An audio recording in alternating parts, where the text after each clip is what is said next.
panel today, we will minimize the 1940, 50, 60 version and move to what has brought us to this position today, with a certain sense of how we can move forward and also what we should watch out for in the next few days and months ahead. Depending on where you stand, Afghanistan, 14 months after Kabul fell to the Taliban, stands at a very, very important point. From many of you today, many have simply mourned the loss of a country they think is no longer there or can no longer go back. Many, on the other hand, have insisted it is worth fighting for. Some will simply point out to you, as I've had in conversations today, that for the past year, at least Afghanistan has not seen the violence that it saw in preceding years and decades. On the other hand, many will make the very, very logical point that perhaps what we're looking at is just a moment of calm before the storm, that moment where, you pull the pin out of the grenade and you're just waiting for where the explosion is going to be, and you're hoping and you're praying it will not come. But it's that situation, and I've seen the situation in the region for the last year. When we look at Afghanistan, we're really not asking if there is going to be a return of violence. We're just worried about when there will be that return. In particular, the export of violence bothers the region. In particular, the export of weapons, drugs, radicalism, and refugees is always a problem.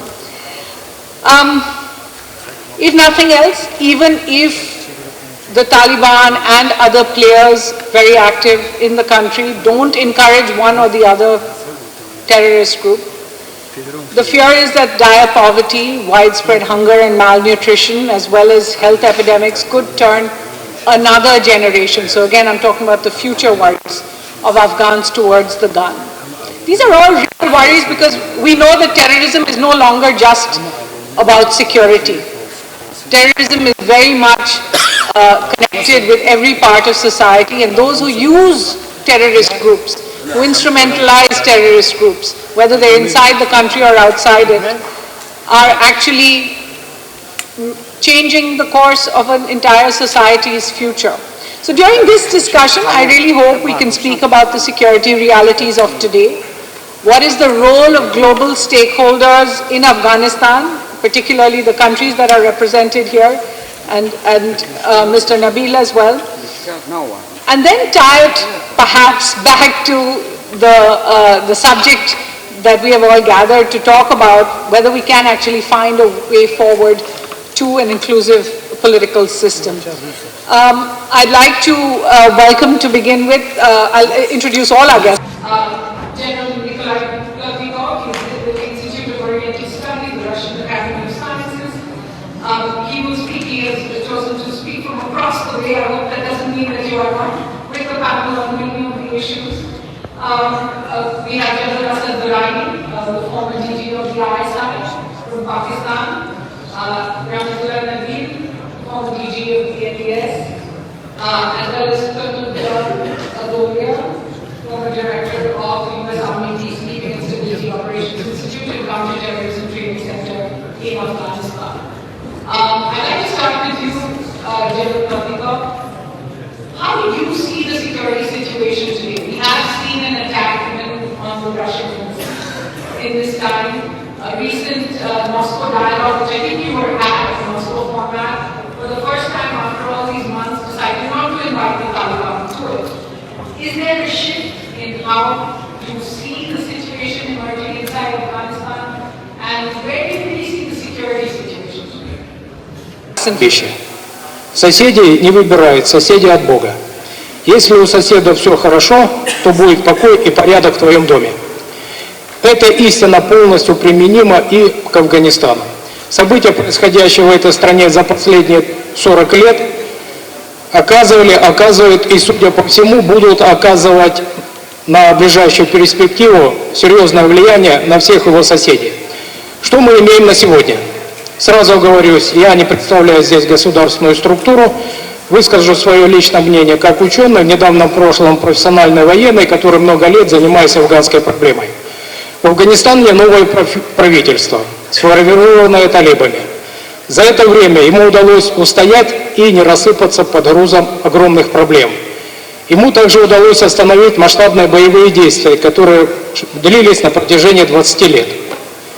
Начать борьбу с коррупцией. Они утверждают, что она якобы стала меньше, чем при прежней власти. Но это, пожалуй, все достижения, которые они достигли за год с небольшим. Насилие в стране, к сожалению, продолжается. В этом году резонансные террористические акты прокатились по всей территории Афганистана. Большую часть их на себя взяло исламское государство. Более 230 в этом году. 5 сентября был террористический акт совершен у стен российского посольства. Погиб в том числе сотрудник нашего института, который по контракту работал в посольстве.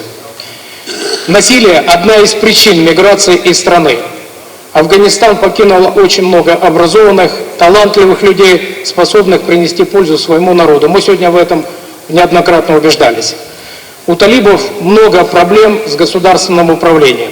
Одно дело бегать по горам с автоматом, и совершенно иное управлять государством.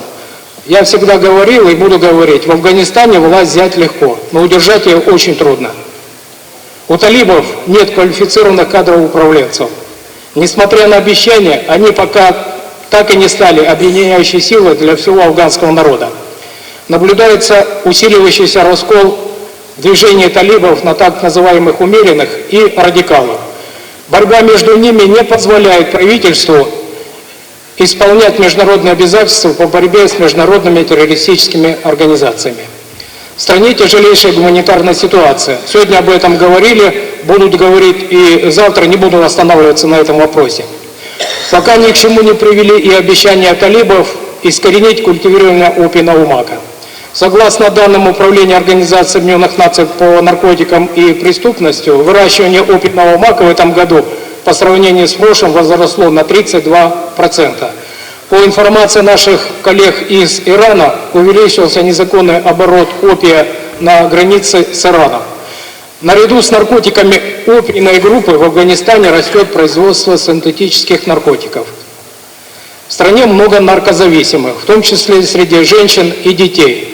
Точное их число неизвестно, но счет идет на миллионы. Страна расколота. Многие этнические и религиозные группы исключены из процесса управления страной. Сегодня об этом говорили. Это вызывает справедливое недовольство непуштунского населения. А это одна из причин появления антиталибской оппозиции.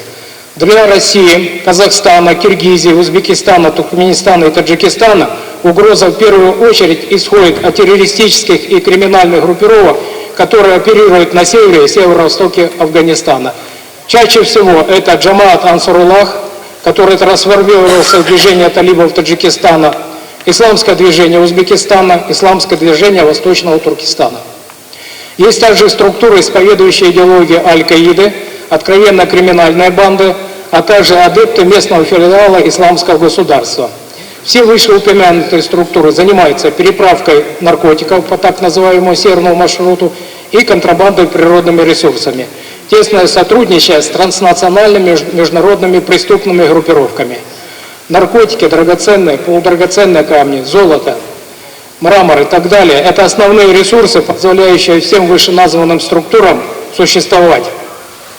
Они придерживаются салафитской идеологии, целью которых является замена светских режимов в странах Центральной Азии, а для нас это крайне актуально, на исламский халифат, который территориально помимо этих стран также занимал бы Афганистан, часть Пакистана и Китая. Эти планы они вынашивают давно. В 90-х годах, в то время мне как сотруднику пограничной службы России, имеющему непосредственное отношение к охране границы Таджикистана с Афганистаном, неоднократно попадали в руки документальное подтверждение замыслов экстремистов. Как всегда возникает закономерный вопрос, что делать? Выскажу свои личные соображения. Первое. Необходимо разморозить государственные активы Афганистана на сумму $7 миллиардов, которые хранятся в Соединенных Штатах. Эти деньги не принадлежат ни талибам, ни старому правительству, ни американцу. Это деньги афганского народа. И за счет этих денег афганцы должны сейчас выжить в эту тяжелую зиму. Второе. Де-факто власть в Афганистане сегодня в руках талибов. Это надо признать. Но им надо на деле доказать, что они готовы вести непримиримую борьбу с джихадистскими и криминальными структурами, пресекать трансграничные угрозы соседям Афганистана, исходящие с его территории. В их числе запрещение культивирования опийного мака и производства на афганской территории наркотиков. Третье. Если талибы действительно желают своей стране подлинной независимости и процветания, то должны сделать все необходимое для объединения многонационального и многоконфессионального афганского общества. Для этого необходимо запустить в стране диалог. В расколотом обществе это единственный выход. Надо научиться не только слушать, но и понимать друг друга и уметь идти на компромиссы. Это один из ключевых шагов на пути к нормализации обстановки в афганском обществе. Если талибы это не сделают, то конфликт внутренний разгорится с новой силой. Четвертое. Непременным условием мирного и стабильного развития Афганистана является его всесторонняя интеграция в экономические связи с государствами региона, прежде всего Центральной Азии. У Афганистана для этого есть необходимые природные и трудовые ресурсы. Надо только этим умело воспользоваться. Пятое. Талибам надо осознать, что они не в том положении, чтобы диктовать свои условия своим внутренним оппонентам из числа национальная конструктивная оппозиция, она такая, мы сегодня убедились, в Афганистане есть, и международному сообществу. Без диалога со своим народом и компромиссов из кризиса не выйти. Я хотел бы в этой связи напомнить два высказывания итальянского мыслителя Никколо Макиавелли. Они написаны были в XVI веке, но до сих пор не потеряли своей актуальности. Первое. Какие крепости не строй, они не спасут, если ты ненавистен своему народу. И второе. Людям спят либо из страха, либо из ненависти. Развитие добрососедских отношений отвечает интересам всех соседей Афганистана, а его многострадальный народ имеет право жить в стабильном и процветающем государстве. Но чтобы это реализовать, необходимо вовлечь в этот процесс восстановления страны опытных профессионалов-управленцев, экономистов, организаторов производства, разрешить вопрос с образованием девочек, об этом сегодня уже говорили, дать возможность работать афганским женщинам. И, завершая свое выступление, хочу еще раз подчеркнуть, что Россия и страны Центральной Азии очень заинтересованы в том, чтобы была обеспечена безопасность на наших южных рубежах. Для этого нужен мирный и стабильно процветающий Афганистан. 16 ноября в российской столице прошло очередное заседание московского формата по Афганистану. В нем приняли участие 10 стран, в том числе и все страны Центральной Азии. Первая часть этого заседания, она в открытом доступе, ее можно найти на сайте Министерства иностранных дел. Я уже сегодня поговорил со многими, никто его не видел. Посмотрите, послушайте, для вас вы найдете для себя многие ответы. Все 10 стран выступили с единой позицией, такого никогда не было. Упор был сделан на развитие двухсторонних связей без привязки к официальному признанию нынешнего афганского правительства. И в данный момент главная задача – это как обеспечить, чтобы афганский народ пережил эту зиму. Большое спасибо. There's a commitment to the patron, to the president, to the chief executive. I'm going to be there because regardless of whatever has happened over the last few years, this particular forum has always not only asked me over, honored me, interrogated me, but even then I was there and they were there. So this is a tribal commitment to them, and that's why I am here, grateful. This time, there was an additional incentive. It was, of course, the change of venue, and one was very excited to go to another country about which we have heard so much, about which one has heard so many good things, and of course, this beautiful city, one had known. But there was also another expectation. The said situation has changed. And I was expecting that this time around, in this conference, the crosswire will move from Pakistan and ISI to the big brother, the big boss, the United States. You left us high and dry. I'll come to that, the point that she raised. It has not happened. It's still Paki bashing, not yet any Yankee bashing. I haven't noticed that. And it is because America is an amazing power. It may do whatever it wants, it may fail, it may succeed, but it has got the world in a bind. There's nothing that we can do without the United States. Even the poor Europeans, having enjoyed the umbrella for such a long time, when America was providing, the military security, and these people continue to have their, economic progress, nowadays they are being ordered to come and pay up in case of Ukraine. They are terribly angry, they are terribly unhappy. Some of my friends in France and Germany, possibly an odd one in the UK also says, we are in trouble. In Afghanistan we were in trouble because of the alliance loyalty. We used to say that, look, this is not going to work, but if the boss decided not to listen to us, they didn't listen to us, and we had to hang in there. So they hanged in there, some of them were hanged, but now is the time that for all the favors that the United States has done to Europe, Europe better pay up. OSCE, Organization of Security and Conference in Europe, has been put on a side. All the efforts made during the last, especially after 2014, by Moscow to resolve this conference. Kissinger may have said this is how we should do. Mearsheimer may have said we have provoked Russia. The Russian interests in Ukraine, in Crimea, in Chechnya were well acknowledged. However, if the big boss orders, you go.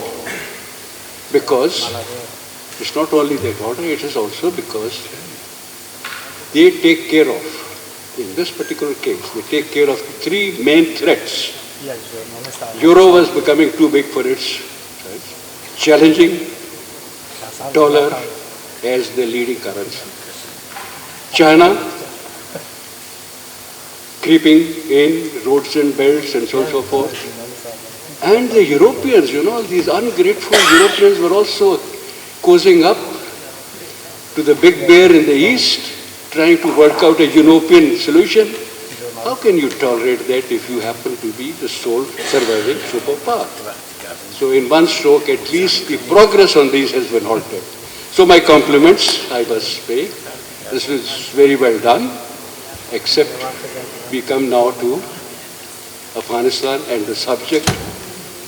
It's not only that nothing has changed on the bashing side, but this terrorism thing has also survived. In fact, it is alive and kicking. For the specialists, terrorism was a technique of war. The non-state actors, they do not have planes, they do not have guns. All that they can do is an explosion here and an assassination there, and if it happens to be a sensitive one, but that is it. But the state was not behind.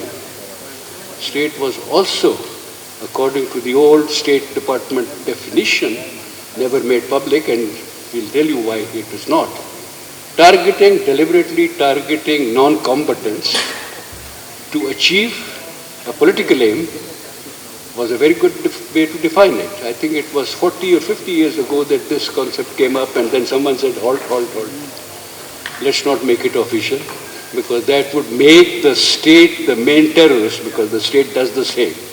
Bigger the state, it does not only inside but also outside. So it's a tool of politics within the country. If I don't like someone, all I have to do is, after 9/11, terrorists. And after that, all action against them are kosher, and the poor person has no reprieve. Then it is such a flexible concept. We, in our naivety, we were so simple, we said, well, if it is about the Taliban and so on, and our madrasas, so let's teach them computers. And some people were wise enough to warn, because the future is cyber terrorism. The next level is cyber terrorists are being trained in the Pakistani madrasas, so you are not going to get away with this. These gimmicks will not work. Terrorism label, you can be put very conveniently wherever you want. In this conference, I am happy to report that terrorism has acquired another dimension. It is being used to confuse the issue. The issue may be something else, but by just calling anyone that you don't like, is in this case the Taliban, the terrorists, you can justify a couple of things, couple of arguments. They may have brought down the violence, as the chair has just said. The security situation, the chairman of the International Red Cross, I think he made a statement after that. Yes, there's more peace, less violence, less of that. So it is an ideal situation to carry out humanitarian help. But we still want to believe that as long as the T is there, the Taliban, the T, the terrorism will continue. You may be right. How do I know? But as of now, it's not about terrorism.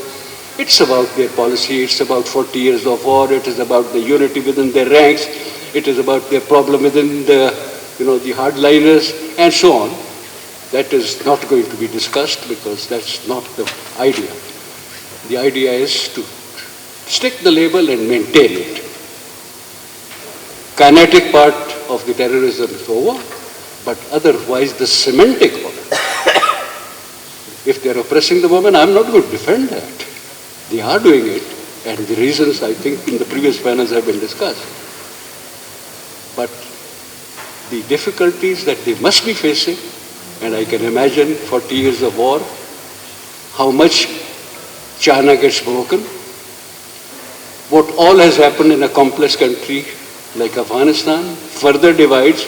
It's always been a very divided policy, and God knows, my ancestor M.S. Adurani, if they put it together, his formula was everyone on board, and that is how a country gets created. And in this particular, if they want to restore the stability, everyone has to be brought on board. So inclusivity is a genuine demand, but as I remarked from there, under pressure they will not do it. This is something that the Afghans must have known, should have known, that you don't go and on the rooftop and tell them to do this. They will not. But the idea is correct, that is how they do. But why only blame them? There are enough number of countries who do not have the inclusivity. They do not incorporate some of the minorities, some of the dissidents.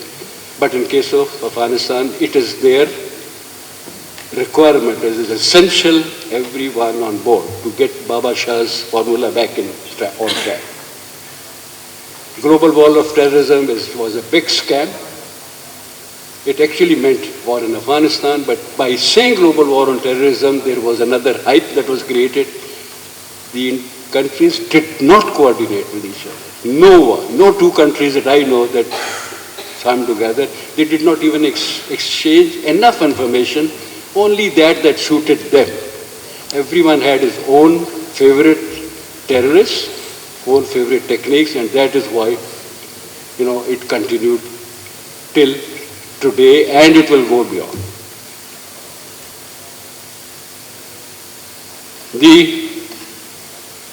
Yes, of course, before I forget, the point that the young lady had raised there, and I don't see her here, she said, we don't trust the Americans. She probably never read Henry Kissinger. She never paid heed to that warning. She's too young perhaps, but even the others do not pay that. It's Henry Kissinger. Who am I to say that? He says, being the enemy of the United States is dangerous. Being its friends is fatal. You are going to suffer this fate if you depend on anyone else, especially a power, because it is global responsibility. It will move from one place to another. It will find new friends. It will find new enemies. It must create some new enemies because that is how that status remains. Peace in a region is bad news for the United States. Because if India, Pakistan, Afghanistan, we all bang friends together, where is the role for the United States? How is it going to sell their weapons, etc.? I mean, that is a theory that has been talked about so often. So if you get disappointed, it's your fault. When the United States left after, and I just happened to be around at that time, we were very grateful that after Soviets withdrew, they went back. We said, absolutely, your job is done, Soviets are out. Now you are no longer needed here. You are no longer required here. You are only another meddling force. It is for the region to take care of. It's now, the region was positioning itself for the last at least 15 years Pakistan, Afghanistan, not Iran, China, Russia, Turkey, Central Asian countries, some of them, they were on board on this. Once this powerful alliance leaves this place, the onus of putting Afghanistan back on tracks is on us. Hardly anything has been done during the last 1 year, and I'm not going to blame anyone because this happens. Common enemy is gone.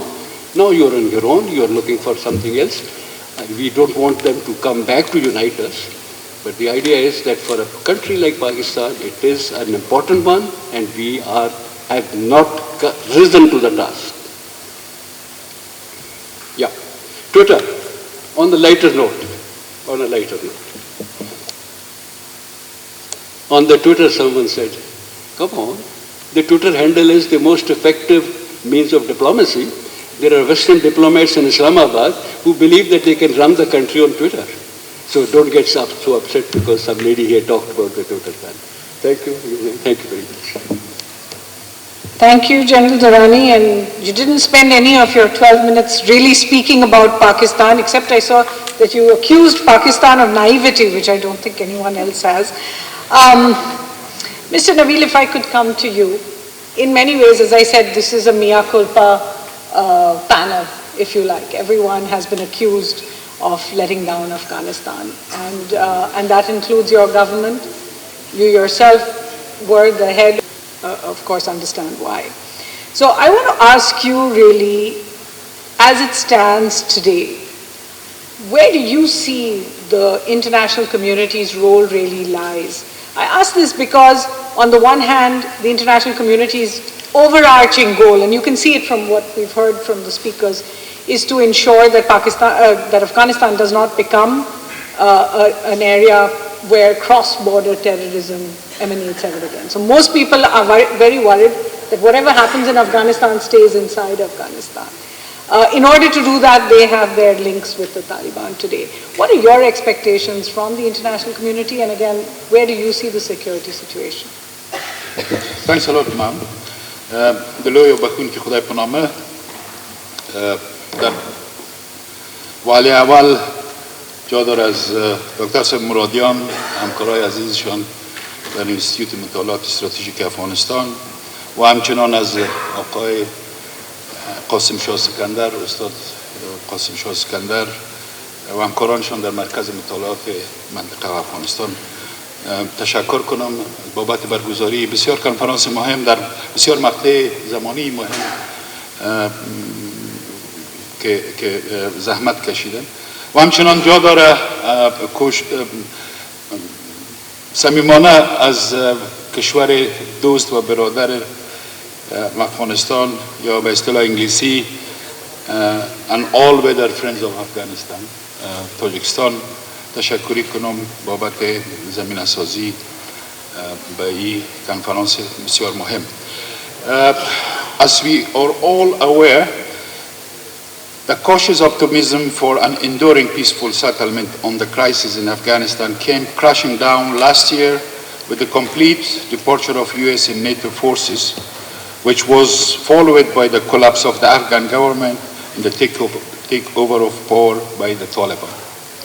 Although the people of Afghanistan repeatedly expressed their concerns during the Doha negotiation and the consequences of proxy peace process, unfortunately, their concerns and warning were largely ignored or not adequately addressed. Now, the negative trends of that ignorance have come into the picture, and more serious security challenge will emerge in the near future. در اینجا شاید گلایه مردم افغانستان در شعر کوتاه بهتر ارائه شود.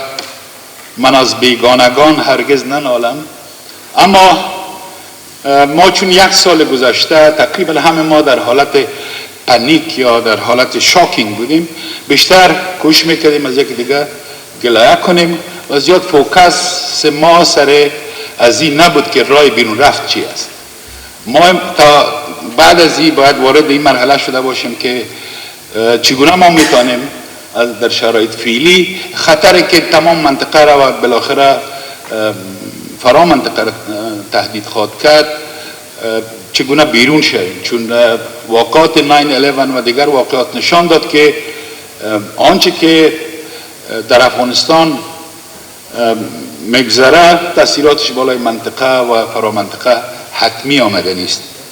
The killing of Ayman al-Zawahiri in a well-protected area of Kabul makes it clear that while the situation of human rights, women's rights, girls' right of access to education, freedom of expression are severely deteriorated and are on the path of elimination, while the security threat to the people of Afghanistan, the region and beyond the region is increasing. Considering the increase in motivation, scope and scale of some terrorist groups after the takeover of Taliban, one can say that the global terrorists reached their strategic depth in Afghanistan, which is a great challenge for the region. And I have put the following reason for what I said. They got access to the advanced technology. Everybody knows that they also have access to new financial technologies and mechanisms such as cryptocurrencies, digital currencies, and also drug trafficking. Bahramcha, which is a hub for exchange of drug trafficking, it become a famous and very busy hub these days. And this is an indication for that threat. The resurgence of ideological motivation, particularly after the withdrawal of coalition forces last year, has increased, not only in Afghanistan, also in the region and beyond the region. Here I would like to quote Saraj Haqqani in one of his close circle discussion. He had 11 sons from 3 wives, and also he said it once in public, my grandfather defeated British, my father defeated Russian, I defeated US, and my children will control the region. This is what he's thinking about.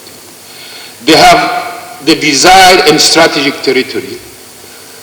They are moving freely, and I mean the global terrorists. Recruitments are no longer an issue for these groups. The tendency of some regional countries using terrorism as a policy tools or willingness to justify terrorism as a challenge for others are there. We are hearing from high-rank officials of some of our neighbors, yes, they use this as their policy tools. Increasing desire and competition of some regional countries to use ungoverned and undergoverned space and territory in Afghanistan as an opportunity to exploitation of the terrorists as a policy tools. In order to better understand the capacity of merging threat, I will spot the light on some of these groups as follows. Here, before, because we are hearing a lot in media and also from different officials, 20 to 22 foreign terrorist groups are active in Afghanistan. I will talk about it, but before that, how it happened. Exactly in 2014, when President Obama came up with the strategy or policy of withdrawal or reducing the number of forces, and most of the surveillance equipment and possibilities were reduced, and this operation was started, like Shah Salim Pass of Chitral and some other passes which were closed because of US pressure in the past. Those have been reopened, and some of these regional or foreign terrorist network using the local shelter of those areas which were under control of Taliban, they were pushed inside Afghanistan. And I can give you several examples, and several operation was conducted. Just I can give you one example of Hockey Afghan, which around 80 foreign terrorists were killed. Among them, there was Kazakh, Kyrgyz, different people, which they came from. And there is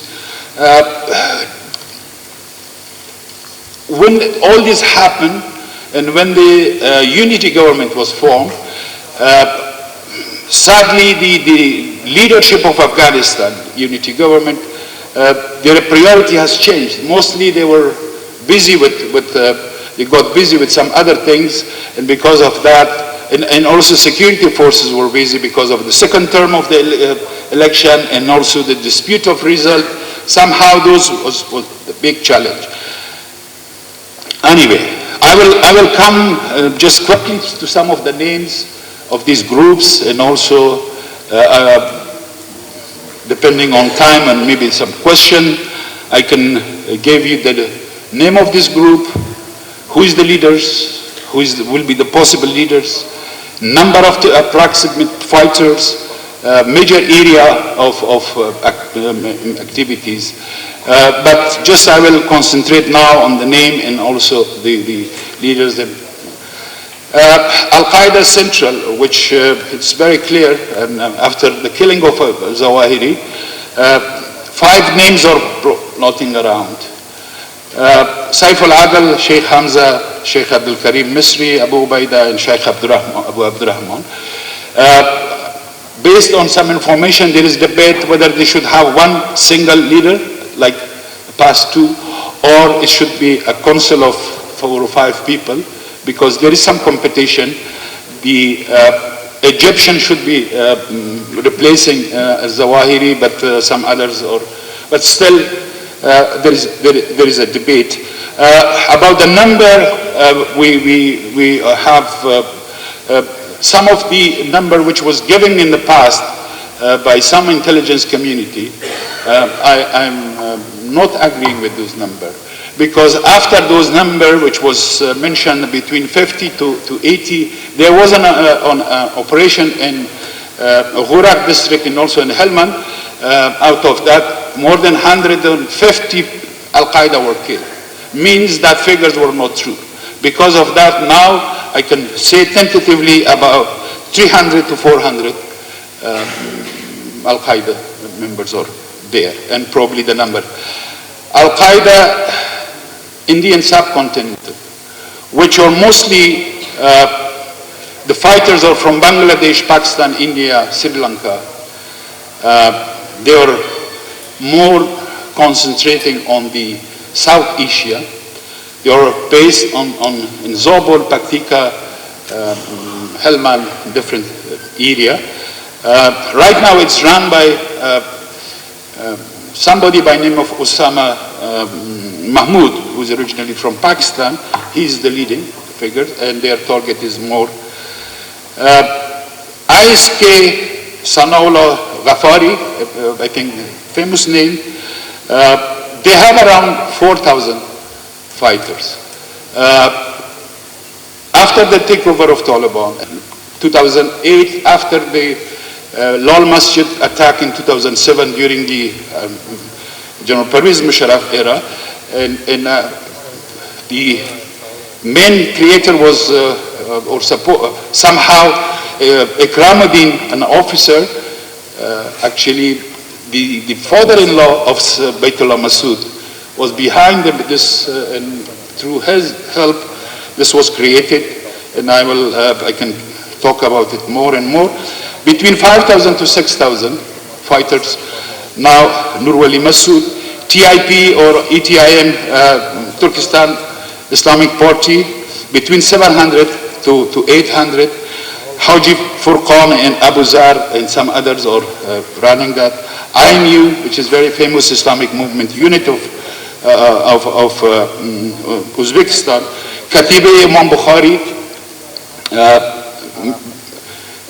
Dilshad Dekhanov is the leader, and mainly using the local shelter in Badghis in Ghor, Jamiatul Ansar, Jamiatul Jundul Khalifa, Islamic Jihad Group, TTT, LAT, yeah. These are all the different groups. While there are many reasons that cause the current circumstances in Afghanistan, in my opinion, there has been some common reasons in the last 4 decades that has caused the collapse of 4 governments in Afghanistan. The common reasons are as follows. We usually over-rely on copying political system and government from outside without giving too much consideration to our organic structures. Number 2, unfortunately, our neighbors and sometimes our international friends rely on a very narrow segment of so-called Afghan elites.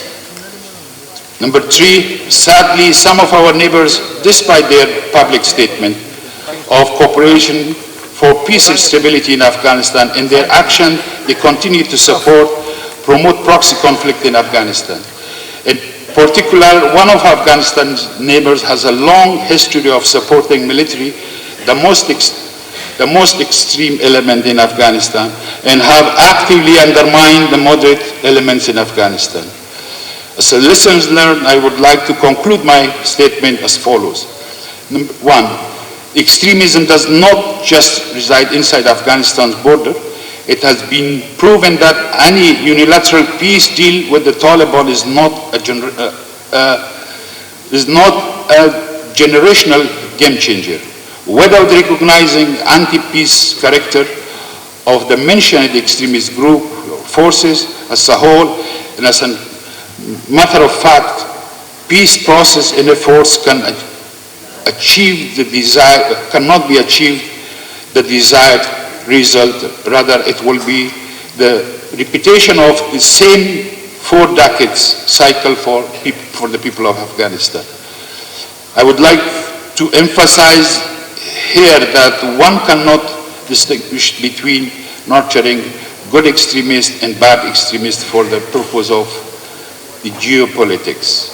We should know by now that political formulas and political leaders imposed on Afghanistan from outside that does not work. We should seek to create platform whereby authentic Afghan voices and those with root in Afghan society can make decisions about Afghanistan's political future based on the ground realities and understanding the monopoly of power by any one group is a recipe for disaster and continuation of conflict. Thank you. Perhaps never really started, since it only meant one war, but it certainly ended on the day of the Doha Agreement. And after that, it seemed as if everyone who had been labeled or otherwise as terrorists suddenly became kosher in terms of coming to power in some sort of arrangement in Kabul. Given that what has happened, and it's happened 14 months ago, how does the US really, how do you see the security situation, particularly given this idea that so long as Afghanistan is not on page 1 of the New York Times or the Washington Post, that the US doesn't really have to worry about the terrorism that follows? If every once and now it is able to say it has taken out Zawahiri or someone else from the original kill list, is that the extent of the interest in the security situation in Afghanistan? You have the floor. Thank you very much. Tough question. And being the last speaker and the last person between you and dinner, I hope to make this quick and then get to the question and answers or questions. What I will say is that the fact that we have left Afghanistan has not ended terrorism. The fact that there may not be as many bombs going off in and around Kabul does not mean that terrorism has stopped. Look at the assault by the Taliban on human rights. That is a form of terrorism. And the same people who perpetrated the violence in and around Kabul are the same people who are now perpetrating the attack on human rights. So that violence and that terrorism hasn't stopped. Are we more secure? No. I think the number 3 at the Department of Defense, Colin Cowell, in the very middle of September of 2021, said to Congress that he expected that Afghanistan would become a terrorist safe haven within 6 to 9 months. I don't believe Colin Cowell's had a chance to talk very much after that. How do we move on? What is getting at inclusive political systems? The theme of this conference. And so I'd just like to go back a bit to a quote from Martin Luther King, which is, "Peace is not the absence of violence, but the presence of justice. And terrorism is a tactic used to subjugate, to thwart justice, to get the attacked to believe no one can help them.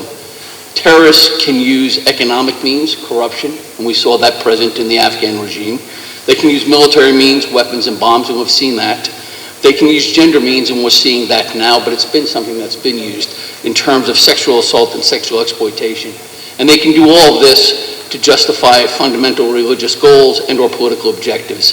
But all of these take away individual rights and access to justice, all intended to subjugate.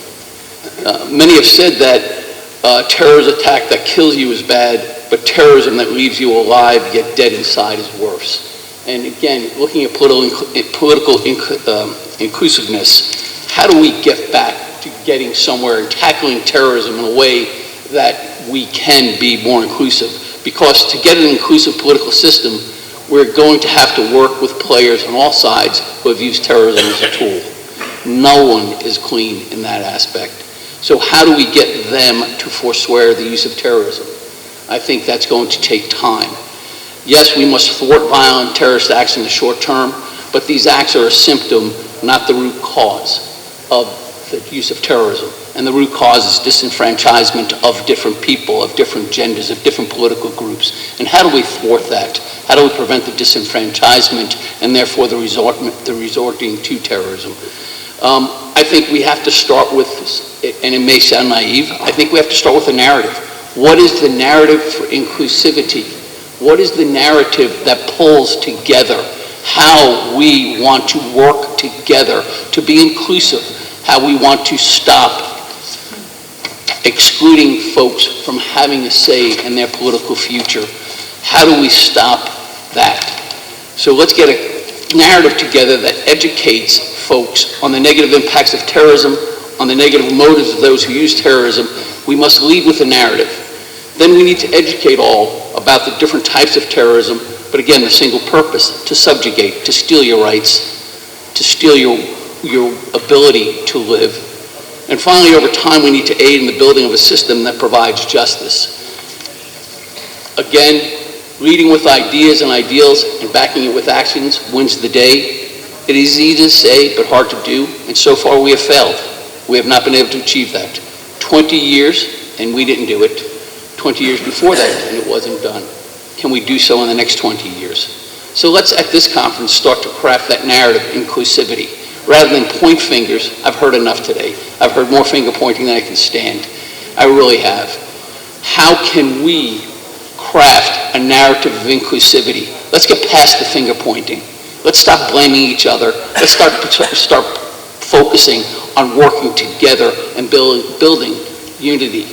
And if you're truly interested in that, you'll stop the finger pointing. But if you're not, you won't. So let's see and start to have an attempt to craft that narrative and see who comes to the table and plays. I suspect many here won't. So thank you very much. Agreement and then leave when the conditions of that weren't actually resolved. Or the idea that even when it comes to Al-Qaeda, which was the original idea why the US went into Afghanistan, that even when you know that Al-Qaeda leadership doesn't just exist, it exists and thrives on the outskirts of Kabul, that still hasn't regenerated a debate within the US of just what was achieved in this time. I mean, as I said, I know that you don't want to answer some of the finger pointing. There are some real clues in there to how we can go in the future. I will say that right now the U.S. has its own internal issues, and there's significant internal issues. We're having some significant internal political issues, and those issues are trumping our willingness to focus on Afghanistan. And I think that's the bottom line. There are many groups within the United States. Myself, as a veteran, I am not a member of the political government right now, and as a veteran, I was horrified by what happened. And to me, it is still very important to focus on that. It is still very important for me to help my veteran brethren and my Afghan brethren find healing in what has happened. But that may not be the position of the U.S. government. So there are still many in America who are concerned, who care, who want to help. There are still many in America who realize that the Afghans feel like we betrayed them. خصوصا از جانب تاجیکستان و همچنان مرکز مطالعات استراتژیک و در ارتباط با آن چیزی که جناب آقای کرنل گفتن. Well, let me say that, I mean, the last question that you put forward, that how exactly we should go forward. I just want to give just a comment here, then I ask a question, is that to go forward is not to deal with terrorism, to give a clear definition of terrorism. We should not go for this my terrorism and that's yours. We should not go for this is moderate, that's extremist. Terrorism is terrorism. That kills, regardless of whether it kills 1 or 100. So therefore we have to be very, very clear about that one. If we are not clear, then everybody has got its own terrorist group, as it's happening right now in the region. This is one thing. If the terrorists cross the borders and they join hands and they work together, as probably we know that even in Pakistan, they were thinking that, well, this Afghan issue, this Afghan terrorist, this Afghan extremist, but our terrorists would not do the same thing. But now you can see, they are crossing the border, they are joining hands, they are together. But why those who are against terrorists, why they are not joining hands? Why they are playing with each other? To use terrorists as a tool against each other. That's dangerous. That is threatening the whole region. That is why we are the victim of terrorists right now in Afghanistan. Double standard, it doesn't work. It did not work.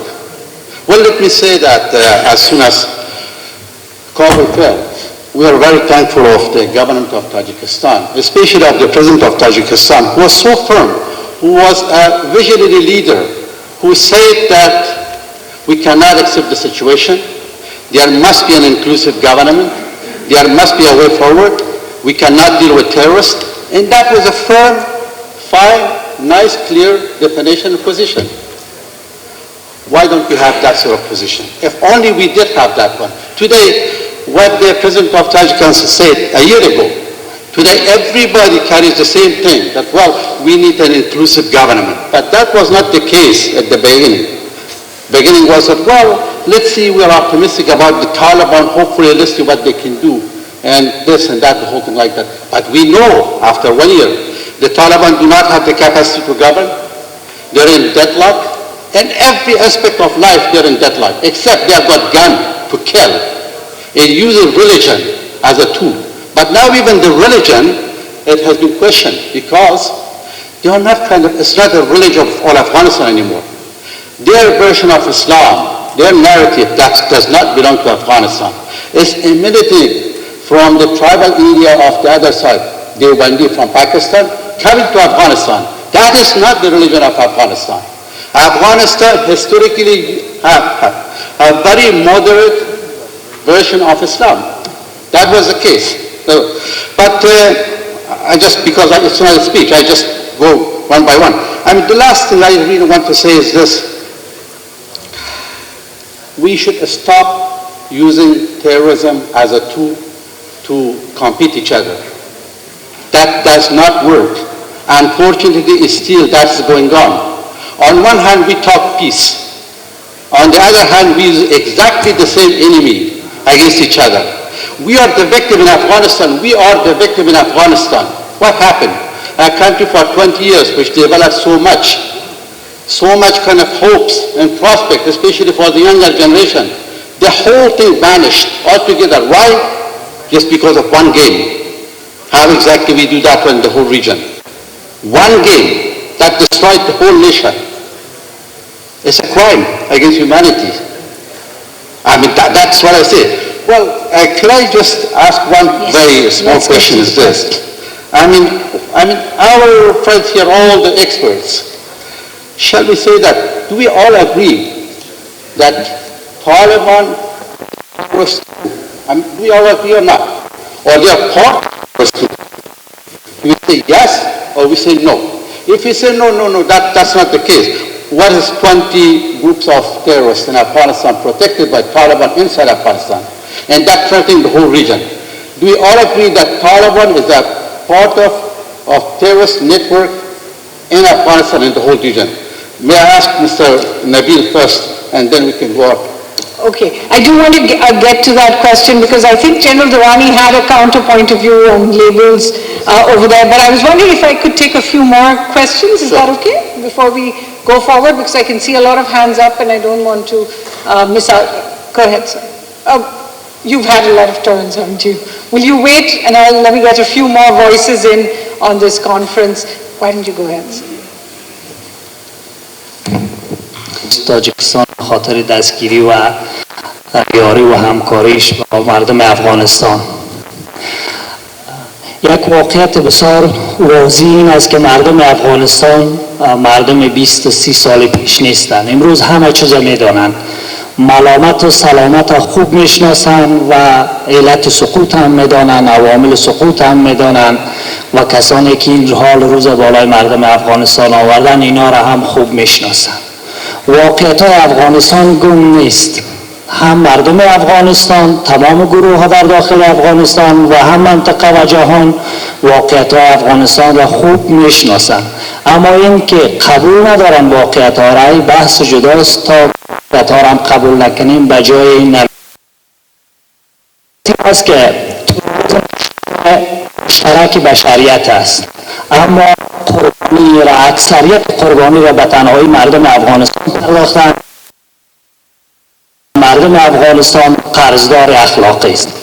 ما از تمام مردم جهان در مقابل دشمن مشترک به تنهایی مبارزه کردیم و این روند هنوزم ادامه دارد. سوال ما از جناب اسد درانی است که جنرال صاحب گفتن ما و طالبان باید آموزش کامپیوتر و کار بدهیم. بطور خبر خوش است که پاکستان به این نتیجه رسیده باشه که در افغانستان کسایی باید سر قدرت بیاین و در کار گماشته شوند که آموزش کامپیوتر و کارهای اداری را دیده باشند. این در حالی است که در 20 سال گذشته شواهد وجود دارد که پاکستان به جای آموزش کامپیوتر و کارهای اداری برای طالبان انفجار، انتحار و خشونت را آموزش داده است. چند روز قبل ما مصاحبه معاون شهرداری کابل را دیدیم که قابلیت‌های خود را ساختن مین چسبکی، استفاده از انواع و اقسام سلاح‌های کشنده تعریف کرد. آیا قاعده بر این است که اول آموزش باید ببینی و بعد به سر کار؟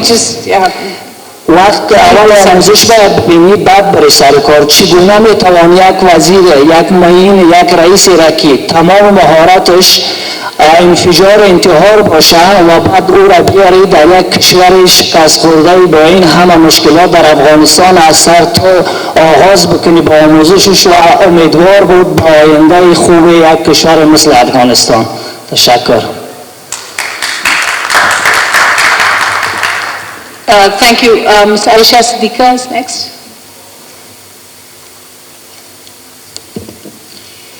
I have two questions. One is to the panel, which is that it's almost that this whole debate of inclusivity, of bringing in, talking to the Taliban, it went hand in hand with reduction of numbers in terms of violence. So while kinetic operation was kind of coming to an end, there was numbers of violence, of people dying went down. We thought, the international community thought that there was probably a new sense that had emerged. I mean, probably those who used to kill had learned. So my question was that the understanding? Because the potential for violence, the number of violence, the number of people dying has reduced, but the potential remains there and in fact has increased. I mean, in the last 1 year in Pakistan alone, there has been 60 more attacks, terrorist attacks. So, which indicates that potential is very much there. Now, once violence, the potential of violence is there, how do you engage in a conversation? How do you engage in that whole debate of inclusivity? So, my first question is that. The other is that we've been discussing since morning, terrorism, violence, and rest of it. I think important segment of it is extremism, ideology and extremism. That has not been discussed at all. And while mentioning extremism and extremism and fanaticism, we've not touched upon the role of Saudi Arabia, which is now back into Afghanistan at all. It's not about finger pointing, but it's actually about looking at what the situation is in Afghanistan. Thank you. All right, and just one last one, Ambassador Mukhopadhyay, and I'll stop over here and then I'll come back for the next round. We have time. Yes, a brief question really for all the panelists and if possible the EU as well. We've had a lot of talk today about inclusivity and inclusive government. And of late also Pakistan has been talking about an inclusive government in Afghanistan. So I'd like to really pursue this question. What does inclusivity mean to the United States, to Pakistan, to Afghanistan, to the European Union? Is it inclusivity when the Taliban take on a few more people representing different sections or segments of the population? Or is it an inclusivity in which the Taliban are just one amongst many candidates, and in fact it's a non-Taliban government which is an inclusive government? And if it is the latter, then how can you possibly have it with a regime that has actually captured power by force? And isn't there a contradiction in this entire pursuit of the idea of an inclusive government? Начиная от главы государства до рядового крестьянина. Если этого не будет, то ни о какой борьбе с терроризмом, экстремизмом, созданием предпосылок для недовольства в массах мы никогда не добьемся. Государство должно обеспечивать права всех своих граждан, а не только избранных структур. К сожалению, мы по Афганистану это видим на протяжении многих лет. Следующее. Все члены общества должны быть готовы нести ответственность и идти на определенные ограничения. В любом случае демократия – это ограничение, а не беспредельная свобода. Потом мы сегодня много говорили об инклюзивном правительстве. Вы успеваете, переводчики, за мной, да? Да, мы говорили сегодня об инклюзивном правительстве. Но никто из участников так и не сказал, что он под этим понимает. Что там должно быть равное количество инопланетян, марсиан и людей из Луны. Мы имеем примеры таких инклюзивных правительств. Вот вам пример Ливана, где правительство комплектуется по Таифским соглашениям по равному количеству суннитов, шиитов, христиан. И что? Ливан процветает, деградирует, страна скатывается к несостоявшему государству. Другой пример я могу привести. Ирак. То же самое. Есть договоренности, как распределять посты между суннитами, шиитами и курдами. Что мы имеем? В течение года после выборов в прошлом году в Ираке не смогли сформировать правительство и выбрать президента. Поэтому здесь надо нам самим определиться, что мы вкладываем в это инклюзивное правительство. На мой взгляд, пусть туда входит всех, кто угодно. От инопланетян до марсиан и так далее. Главное, чтобы правительство служило своему народу, а не только заботилось о своем личном богатстве. И неважно, кто туда будет входить. Армяне, азербайджанцы, татары. Сегодня вот девушка одна говорила, что там критикуют страны, которые предлагают инклюзивное правительство в Афганистане, у них самих нет. У нас, например, в России в составе правительства на первом плане по национальным стоят русские, на втором украинцы, на третьем татары. Ну, потом идут все остальные. Если брать по вероисповеданию, у нас 40% мусульман в правительстве. И так, если брать по всем органам власти. Поэтому здесь надо прежде всего самим нам определиться, что мы вкладываем в это понятие, а потом уже говорить. Ну и потом, сегодня было много эмоций и предложений. дайте нам то, дайте нам это. Я считаю, что в любой работе нужен труд, упорный труд, тем более в таких делах, которые мы сегодня с вами обсуждаем. И каждому начинать надо с себя. Что я сделал сегодня для своего народа, для своего государства, ну и так далее. Что я сделаю завтра, а не летать где-то в облаках и что-то придумывать. And there, the classic teaching is, you use a number of means. You use a bit of force to contain that, or at least, find out if some of them will be able to, you can turn them around. And there are others you will not be able to do. TTP was 40 groups once upon a time. And then you eliminate some of them may have to be bribed. And after some time you find out that the negotiations have reached their end, nothing more, and you still have some others to fight again. And by all means, use your Carnatic means, because those are the people, again, you have to bring them around. So over a period of time, it takes a long time to overcome an insurgency. A good insurgencies in the world have lasted 30 to 40 years. This one is even more complex because it is not only confined to either one country or to one subject. But the patience, one lacks patience to follow this. For example, 2009, Obama says, we will fight and negotiate. The right type of idea, anyone would have said. And then the military, and the militaries are in the habit of doing these things. First of all, we have to bring them in the right frame of mind. Position of strength, as they say, such a flawed concept. And the question to be asked was, you can try in that, but what would happen if in the meantime, in the process, your enemy, the terrorist, the militant, the dissident, the insurgent, becomes stronger? What would you do then? Well, I don't have to say that something like that did happen. And finally, if these people were in a position of weakness, do you know, the state does not talk to them. Taliban did go to Karzai in 2002, Karzai regime, and said, we want to be accommodated, enough is enough. And the decision by the American Viceroy, the Rumsfeld was, we don't have to, you are history, you are no one. Couple of invasions, couple of such attempts rejected, and after that, they got on to their classical, traditional way of fighting for the liberation of their country.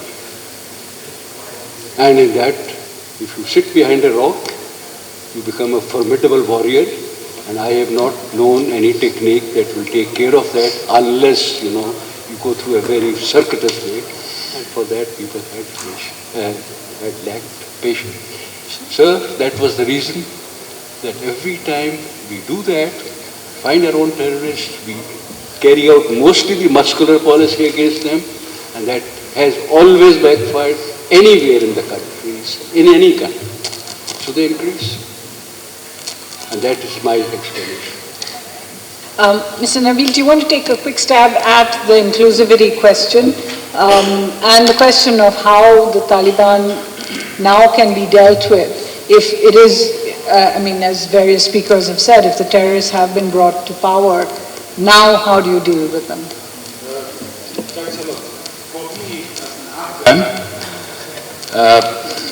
Inclusive government means that girls in Daikundi feel comfortable and get the sense of ownership that the government in the country belongs to her. Girls in Nuristan have the sense of ownership that she is the owner of the country. And the same in Paktia and in other points. Because we have seen in the past the monopoly of power, whether by name of ideology, ethnic, any means will not work. We can reach to our peace and prosperity in Afghanistan when we gave the sense of ownership to everyone, to the traditional society, in the meantime to the new generation or modernity society of Afghanistan. As far as the, whether Taliban, how we should deal with, I think it has been proven since Mujahideen time, although they were freedom fighter, that talking to them or to one group like Mujahideen and then Taliban and then again Taliban, a peace process is not a generational game changer. The generational game changer will be those who use them as a tools for their policy. If now we talk to Taliban, the Daesh is ready to take over. They have already justification for their fight. And I'm afraid this will go on and on in the region. Those who are using terrorism as their policy tools, they should be tackled. Otherwise, there will be going on. This game will be going on. If there is no question, I have one question. Okay. Yeah, just to respected General Durrani. One thing I have been witnessed that the Pakistan establishment, or whatever deep state you call it, or whatever you call it, sometimes your own Prime Minister was calling it state within a state. They are using one narrative time to time behind the discussion that and also I think this was the case after the announcement of President Trump South Asian policy in 2017, that the narrative is that, look, if we put pressure on Afghan Taliban, they have a big access inside Pakistan, and they have very deep bond with Pakistani Taliban like Lashkar-e-Taiba or Jaish-e-Mohammed. And the relation or the influence is not just one-sided one, it's both sides. If you put pressure on them, then they may try to get access to the tactical weapon, nuclear weapon of Pakistan. Because of that, that's not solution. Okay, and you're starting a whole new discussion over here, right at the end. And that was a discussion, I think, during the peace process. You have two choices. Either if you put pressure, that will be the consequences. Otherwise, empower Taliban, we will control them. Because of that, Dr. Khalilzad, whenever he was facing obstacle in Doha, he was going to Pakistan instead of Afghanistan. Okay. And that was one of the reasons that they were promising that empower Taliban. It's easy to control. They will abandon their relation with foreign terrorists. They are fully under our control, but now things has changed. Do you think it was a genuine concern, or this was used as a justification? Very good. Very good. Okay, very quickly, does Pakistan still have deniability with the Taliban, please? There are people who make a statement and after that they go back. And in that, the best two nowadays in the world are Trump and Imran Khan. So we were waiting for him to go back on that narrative. We sent him a message, if he changed the narrative, it will be fine. And after some time we found the opposite course. We said, partners, allies, indispensable.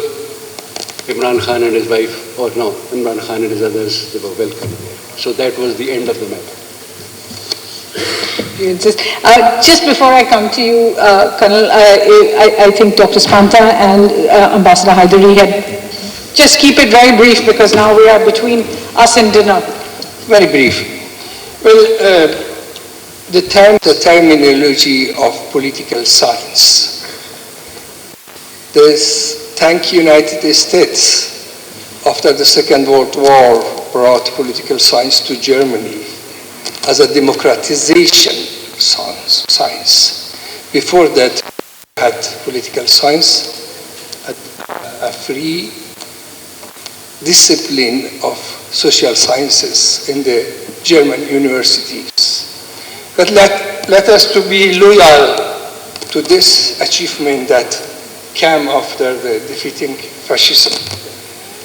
The condition that we have in Afghanistan today, this is an emergency solutions. And this kind of transition government can be only inclusive if we have a democratic perspective with the general preconditions. First, all the conflict parties that they must be part of the transition government, they agree on the democratic perspective. That's the first one. The second issue is that democratic government can be democratic if we have agreed all conflict parties and democratic elections. And the third one, this democratic election must be general, free, and fair. That means, first of all, the half of the society, which the feminist movement of the world and feminist movement of Afghanistan call it the other half, the revolutionary, progressive half, mean the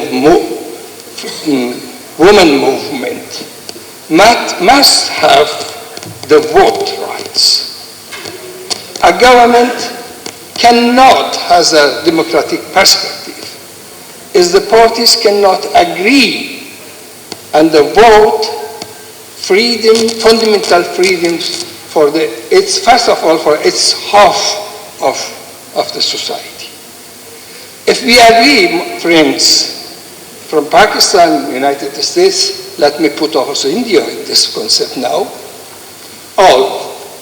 And this principle, which thank God, the US was one of the founder of this principle in 1766 and later on, if we all can agree and are loyal to principles of freedoms for all the people, and that we also can, the people of Afghanistan, tell we, the people of Afghanistan, give us this foundation in the front of God and of our nations, then I can agree that the concept of inclusive government is not a trap.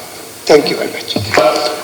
India and of course China is not here, but very important. I wish we had a Chinese delegation on the role of SCO, Shanghai Cooperation Organization, met here and discussed the 4 key security threats of terrorism, extremism, separatism, and drugs, all of which now emanate from Afghanistan under the Pakistan-sponsored Taliban regime.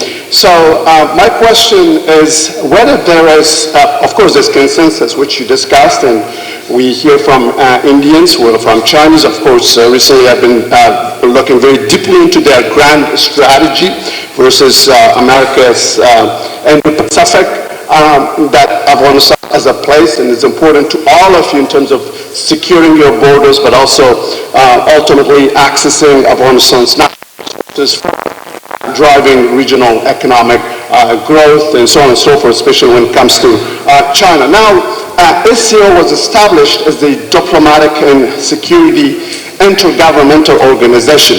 And key members of SCO, especially Russia, have been very concerned about the presence of NATO in Afghanistan. And NATO is finally gone, and that demand has been met. I led our delegation twice to discuss peace in Afghanistan in the Moscow format initial meetings in Moscow. And my question to Deputy Foreign Minister Mogulov was what I'm going to ask is now whether Russia, India, and China, which we had just a discussion, using SCO on the one hand, but also using your leverage, influence, and presence in the P5, of course, with Russia, China being there, and hopefully some interest on the part of the United States and its allies to manage, their competition and confrontation with Russia and China, at least through cooperation in Afghanistan. If you compete and confront in places like Ukraine, but in Afghanistan, you are morally obligated. The United States remains obligated. So are our neighbors, for God's sake. It's your region. Is that willingness there?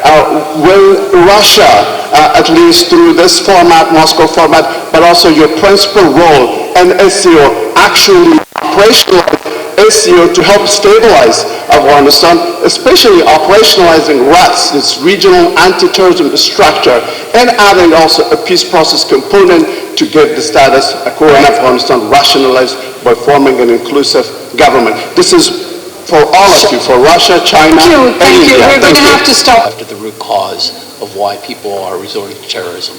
Not all were failures, but a lot were, and terrorism has seen to increase. So there's still much work to be done, and we're all learning in that aspect and in that area. To be inclusive means that we have to work with folks who are not our friends the other day. That is what we must do. We were able to do it many years in many other conflicts. We must learn how to do it in this conflict. We must work with all, but they all must forswear the use of terrorism. It's going to take time. It can be done. It has been done before. So we must find a way to do that. And I'd like to close this by a round of applause for our very patient panelists who have literally taken every kind of question, and I'd also...